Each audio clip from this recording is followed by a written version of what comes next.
अब शिवपुराण क्या कर रही है कि नमः शिवाय के साथ में ओम का नाद स्त्री नहीं कर सकती, तो स्त्री के लिए क्या कहा गया? नमः। पर शिवपुराण ने बीच का एक रास्ता दे दिया, भटकना नहीं है, शिव को छोड़ना नहीं है। कोई कहेगा नमः शिवाय जपो, कोई कहेगा ओम नमः शिवाय जपो, कोई कुछ कहेगा, कोई कुछ कहेगा।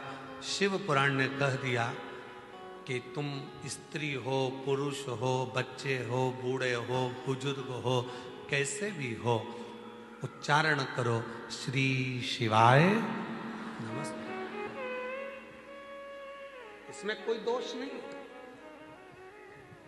इसमें यह विचार नहीं करना पड़ेगा कि हमने क्या जपा क्या ना जपा।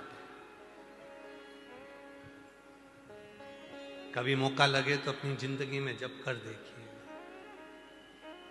क्या देता है श्री शिवाय नमस्तुभ्यं। श्री का मतलब होता है लक्ष्मी, श्री का मतलब होता है राधा, श्री का मतलब होता है सीता, श्री का मतलब होता है वैभव, श्री का मतलब होता है पार्वती, श्री का मतलब होता है सरस्वती, श्री का मतलब होता है श्री विद्या, श्री का मतलब होता है त्रिपुरा सुंदरी, श्री का मतलब होता है ललिता, श्री का मतलब होता है बगलामुखी, श्री का मतलब होता है कमला, श्री का मतलब होता है धूमावती, श्री का मतलब होता है जो साक्षात जगत को भंडार देने वाली जो अन्नपूर्णा है, वो श्री है। और जब हम श्री शिवाय नमस्तुभ्यं बोलते हैं तो संसार की कुल देवी, सारी देवी, जितनी शक्तियां हैं, सबको नमन करते हुए शंकर का नाम लेकर प्रणाम करते हैं, तो हमारे अंदर एक ऊर्जा, वैभव की प्राप्ति, धन की प्राप्ति होती है, संपदा की प्राप्ति होती है, वैभव की प्राप्ति। श्री शिवाय नमस्तुभ्यं, श्री शिवाय नमस्तुभ्यं, श्री शिवाय नमस्तुभ्यं, श्री शिवाय नमस्तुभ्यं, श्री शिवाय नमस्तुभ्यं, श्री शिवाय नमस्तुभ्यं, श्री शिवाय नमस्तुभ्यं, श्री शिवाय नमस्तुभ्यं। एक उच्चारण जब हम करते हैं, लक्ष्मी हमारे घर में प्रवेश करती है। एक उच्चारण जब हम करते हैं, श्री वैभव हमारे घर में प्रवेश करता है। श्री वैभव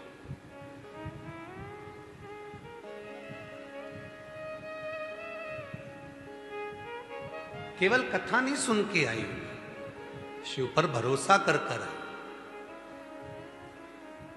विश्वास कर कर। आज सवेरे एक माता जी कह रही थी, गुरुजी हम एक प्रवचन सुन रहे थे, उस प्रवचन में महाराज जी कह रहे थे कि अपने को खाने से पहले पति को खिलाना चाहिए।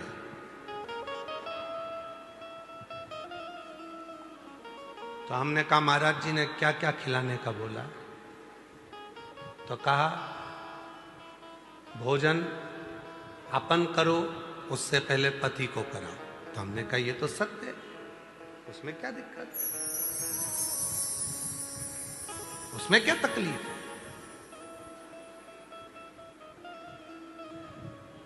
तो कहा सास को पहले खिलाएं, ससुर को पहले खिलाएं कि पति को पहले खिलाएं?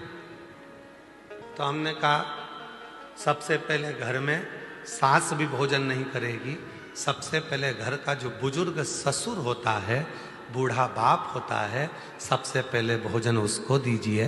फिर आप अपनी सास को भी भोजन दोगी ना, तो सास मना कर देगी, मुझे नहीं, पहले मेरे छोरे को लगा, बेटे को लगा, फिर मैं भोजन कर लूंगी। वो खुद कर।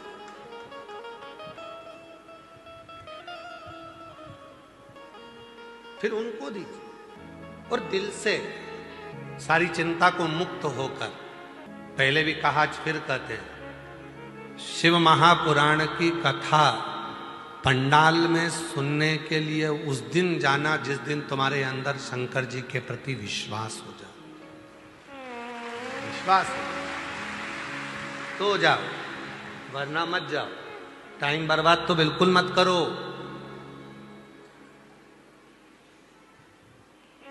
जिस दिन तुम्हारा विश्वास पूर्ण हो जाए कि हाँ मैं शिव पुराण की कथा सुनूंगी और बाबा मेरी झोली भरेगा, विश्वास है तो शिव पुराण की कथा में जाओ, वरना फिर अपने घर पर बैठो और आइसक्रीम बना बना के फ्रिज में रख के खूब खाओ। टाइम बर्बाद मत करो। सब जा रहे हैं तो हम भी जाएंगे, नहीं नहीं नहीं, बिल्कुल मत आओ। विश्वास है मैं जाऊंगी, एक लोटा जल कंकर शंकर की भूमि पर चढ़ाऊंगी, 5 कंकर बीन कर मैं पूजन करूंगी, शिव जी को नमन करूंगी, 108 बार श्री शिवाय नमस्तुभ्यम बोलूंगी और 5 दिन की शिव पुराण की कथा सुनकर आऊंगी। मेरा बाबा जो मैं मांगूंगी वो मुझे देगा। तब समझो कि बाबा ने कृपा करना प्रारंभ कर